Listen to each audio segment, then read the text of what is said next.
राधा वल्लभ सरकार की जय। सद्गुरुदेव भगवान की जय। ना गुरुरधिकं तत्त्वं ना गुरुरधिकं तपः ना गुरुरधिकं ज्ञानं तस्मै श्री गुरुवे नमः। प्यारे प्रभु प्रेमियों, नित्य प्रति भगवान के पावन सत्संग में आजकल आप भक्त श्री नामदेव जी का पावन चरित्र श्रवण कर रहे हैं। प्यारे भक्तों, कल आपने श्रवण किया, जो मुस्लिम राजा था उसने जो स्वर्ण युक्त पलंग जो दिया था उसको जमुना जी में डाल दिया। जब उसको मद हुआ कि मेरा इतना महंगा पलंग नवरत्नों का जड़ा हुआ बाबा ने जमुना जी में डाल दिया, तो वो कहा कि वो पलंग किधर है, तो उसमें से हजारों पलंग बाबा ने निकाले। कहा पहचान ले कौन सा है तेरा। तो वो जो राजा था, बादशाह जो था, चरणों में गिर गया, अपनी क्षमा याचना करने लगा और अपनी सुध बुध खो गया। प्यारे भक्तों, श्री नामदेव जी की ऐसी करामात को देखकर बादशाह भयवश उनके चरणों में आ गिरा।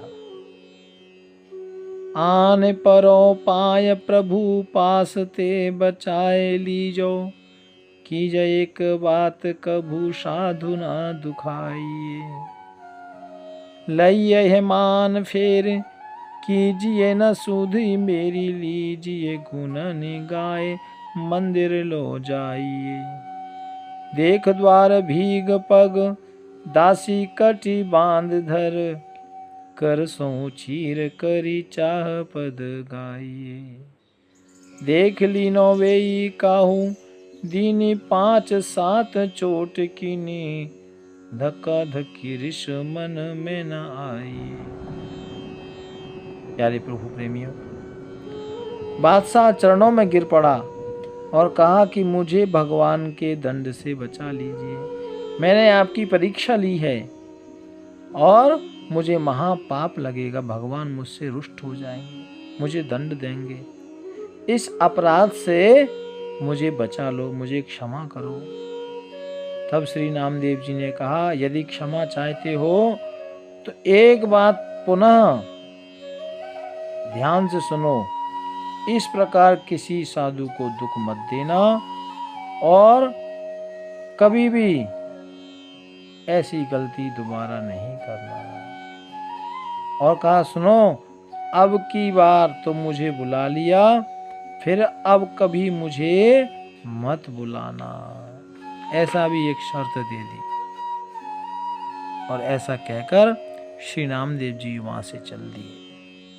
अच्छा, जब चलते चलते रास्ते में इच्छा हुई कि पहले ना मैं पंडरीनाथ भगवान का दर्शन कर लूं, क्योंकि भक्त जब कहीं आता जाता है ना तो सर्वप्रथम उसको तो भैया जो भगवान का भक्त है उसको तो भगवान ही नजर आएंगे। तो लगा कि पंडरीनाथ भगवान के दर्शन कर लो। चलो, और मंदिर में बहुत भीड़ थी और गुणगान नित्य कीर्तन संकीर्तन वहाँ चल रहा था। मंदिर पहुँच गए प्यारे भक्तों, और वहाँ मंदिर में जब देखा बहुत भीड़ को, तो जो सोचा है जूता जो पहने हैं ना और कोई चोरी कर लेगा, तो उनको जूताओं को अपना जो गमछा था, अंगोछा गमछा, और उसमें बांध लिया चोरी की शंका से, जिससे मन एकाग्र भगवान के दर्शन करने जाऊं तो मेरा मन जूतों में ना रहे, इस भाव से भी अपनी सापी में जूता बांध लिए और लपेट कर कमर में बांध के और अंदर चले गए। भीड़ में हटा कर अपने धीरे धीरे पास में गए और दर्शन करने के बाद में उत्थों ही बैठ गए और बैठ करके भगवान का पद गाने लगे। और बस पद आरंभ ही किया था, इतने में ही तो वहाँ जो लोग थे ना, पुजारी लोग हैं जो और सेवा दल के लोग, उन्होंने देखा, अरे ये तो पीछे इसके जूता रखे हैं, जूता बंधे हुए हैं। वो सब गुस्सा करने लगे, रुष्ट हो गए और 4-5 थप्पड़ इनको दिए। ना श्री नामदेव जी को धक्का दिया, थोड़ा मंदिर के बाहर निकाल दिया। लेकिन देखो, 2 थप्पड़ दिए, बाहर निकाला, धक्का दिया, लेकिन इससे श्री नामदेव जी के मन में वो पंडों के प्रति, व्यवस्थापकों के प्रति कोई क्रोध नहीं आया। हाँ भक्तों, लेकिन फिर भी संतों को साधु ना दुखाइए, साधु को नहीं सताना चाहिए, क्योंकि साधु को सताने से भैया बहुत हानि होती है। साधु सताए हानि त्रय, अर्थ धर्म और वंश, टीला नीके देख ले, रावण कौरव कंस।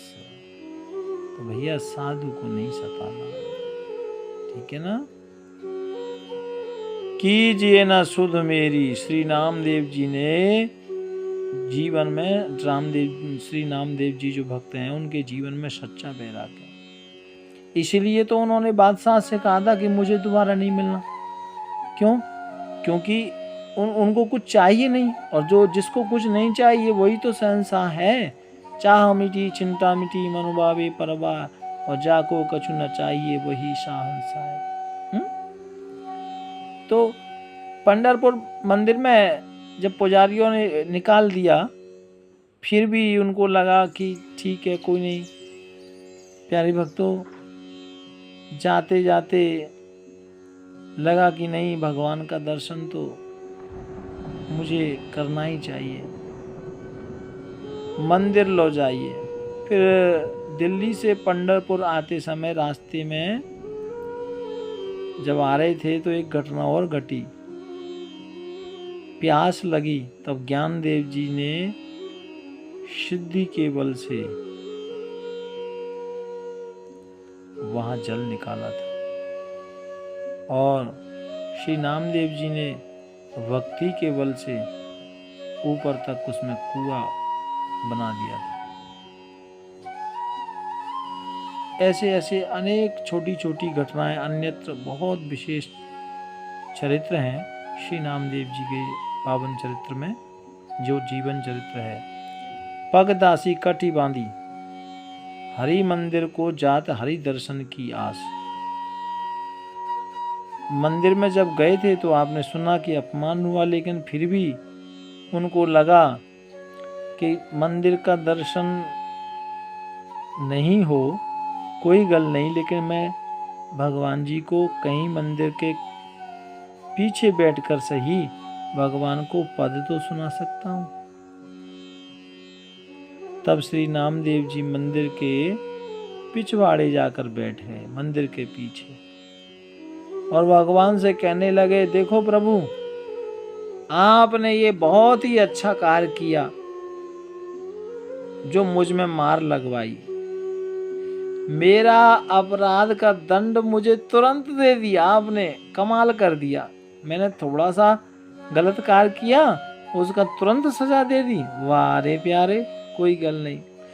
तो इसलिए मैंने बुरा नहीं मानता हूँ, मैं बुरा नहीं माना हूँ, मैंने ठाकुर जी, मैंने बुरा नहीं माना आपकी बात को, क्योंकि एक भक्त और भगवान की गल्ला है ना, तो मीठी मीठी एक मित्र की तरह, एक सखा की तरह बात कर रहे हैं। कहा मैंने बुरा नहीं माना, और मैं बुरा नहीं मानता हूँ, बल्कि मेरे मन को तो बहुत अच्छा लगा, परंतु अब कान देकर ध्यान से सुनो।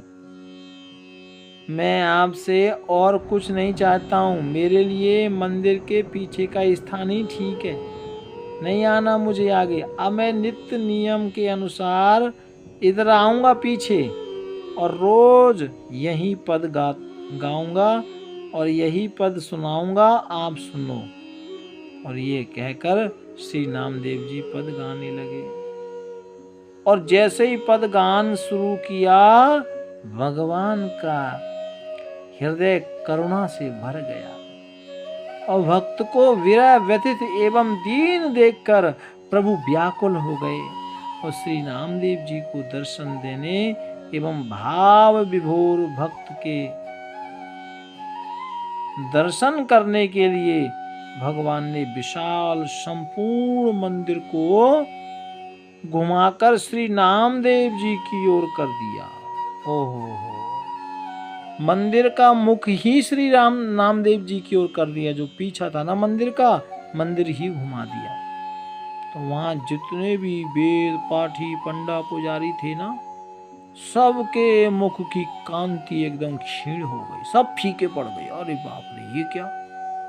जैसे पानी उतरने से मोती फीका हो जाता है ना, सबों ने सुख देने वाले श्री नामदेव जी के चरणों में, सब ब्राह्मण पंडा जितने वहां लोग थे जिन्होंने भगाया था, वो सब चरणों में गिरकर क्षमा याचना करने लगे। और उन्हें प्रसन्न देखकर सबको शांति प्राप्त हुई, क्योंकि वो तो क्रोध में थे ही नहीं, गुस्सा हुए नहीं, इसलिए उन्होंने कहा कोई बात नहीं, ये भी भगवान की इच्छा है। तो इस तरह से श्री नामदेव जी के जीवन के पावन चरित्र और भी अन्यत्र आगे कथा आप श्रवण करेंगे। भाव प्यार से राधे राधे राधे।